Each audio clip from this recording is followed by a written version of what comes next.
Assalamualaikum warahmatullahi wabarakatuh. Saya Syekh Roman dari kelas 11 MIPA 2 nomor absen 33. Saya akan menjelaskan materi tentang perkembangan Islam pada masa modern atau masa kejayaan Islam.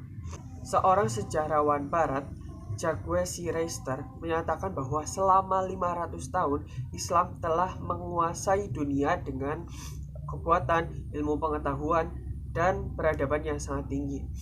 Nah, seorang sejarawan dari Skotlandia, Montgomery Watt, juga memberikan pernyataan bahwa peradaban Eropa tidak dibangun oleh proses regenerasi mereka sendiri. Tanpa dukungan dari peradaban Islam yang menjadi dinamonya, Barat bukanlah apa-apa.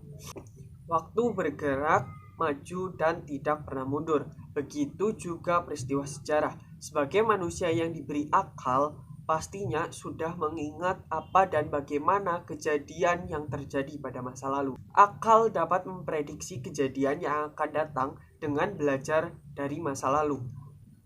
Nah, apa sih sebab mundurnya dan runtuhnya peradaban Islam? Nah, yang pertama yaitu mulai pudarnya ketaatan kepada sang Khalik, saling dengki, dan juga saling serakah.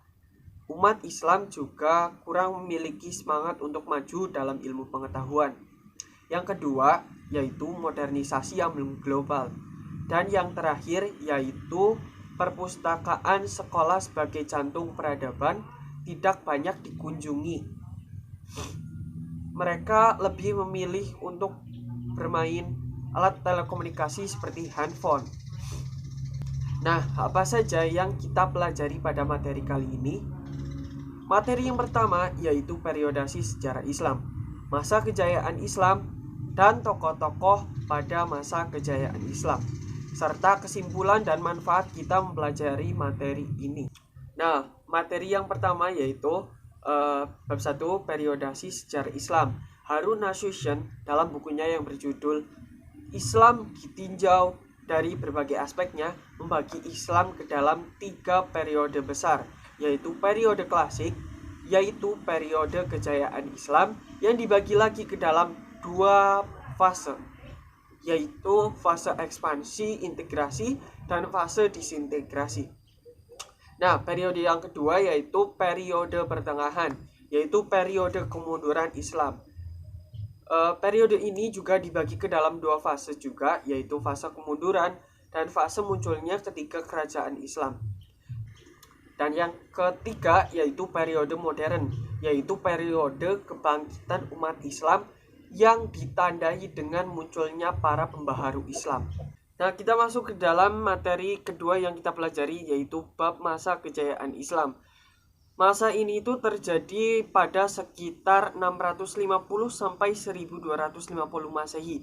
Pada periode ini disebut dengan periode klasik. Pada kurun waktu itu terdapat 2 kerajaan besar, yaitu Daulah Umayyah dan Daulah Abbasiyah. Pada masa Bani Umayyah, perkembangan Islam ditandai dengan meluasnya wilayah kekuasaan Islam dan berdirinya bangunan-bangunan sebagai pusat dakwah. Kemajuan Islam pada masa ini meliputi bidang politik, agama, ekonomi, sosial, arsitektur, dan juga militer. Nah, pada perkembangan Islam pada masa Bani Abbasiyah sendiri ditandai dengan pesatnya perkembangan ilmu pengetahuan.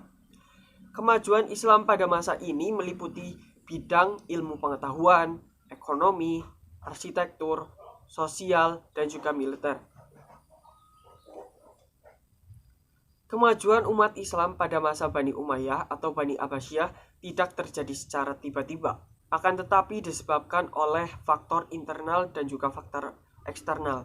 Nah, apa saja sih faktor internal dan faktor eksternalnya? Faktor internalnya antara lain 1. Istiqomah, ajaran Islam yang mendorong umatnya untuk maju.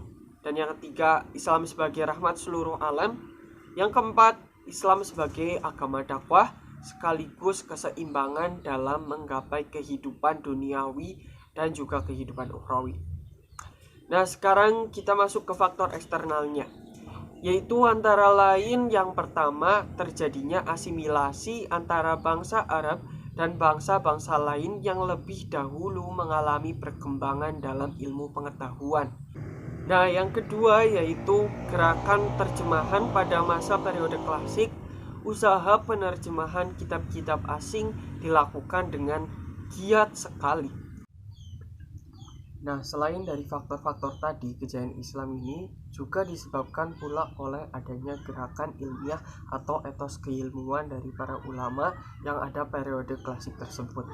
Antara lain melaksanakan ajaran Al-Quran secara maksimal, melaksanakan isi hadis, mengembangkan ilmu agama dengan berijtihad, dan ulama yang berdiri sendiri serta menolak untuk menjadi pegawai pemerintahan. Nah, dari gerakan-gerakan tadi muncullah tokoh-tokoh Islam yang mempunyai semangat berijtihad dan mengembangkan ilmu pengetahuan seperti ilmu fikih, yaitu Al-Kindi, Al-Farabi, Ibnu Majah, dan lain-lain. Pada bidang kedokteran seperti Jabir bin Hayyan, Hurain bin Ishaq, dan lain-lain. Bidang matematika seperti Umar Al-Farukhan dan Al-Khawarizmi. Bidang astronomi, bidang seni ukir, ilmu tafsir, serta ilmu hadis. Nah, pada materi ketiga ini, bab tokoh-tokoh pada masa kejayaan Islam, ada Ibnu Rushd, beliau menguasai ilmu fikih, kalam, sastra, matematika, fisika, astronomi, kedokteran, dan juga filsafat. Lalu ada juga Al-Ghazali. Beliau menulis berbagai macam buku yang jumlahnya mencapai 288 buah mengenai tasawuf, teologi, filsafat, logika, dan fikih.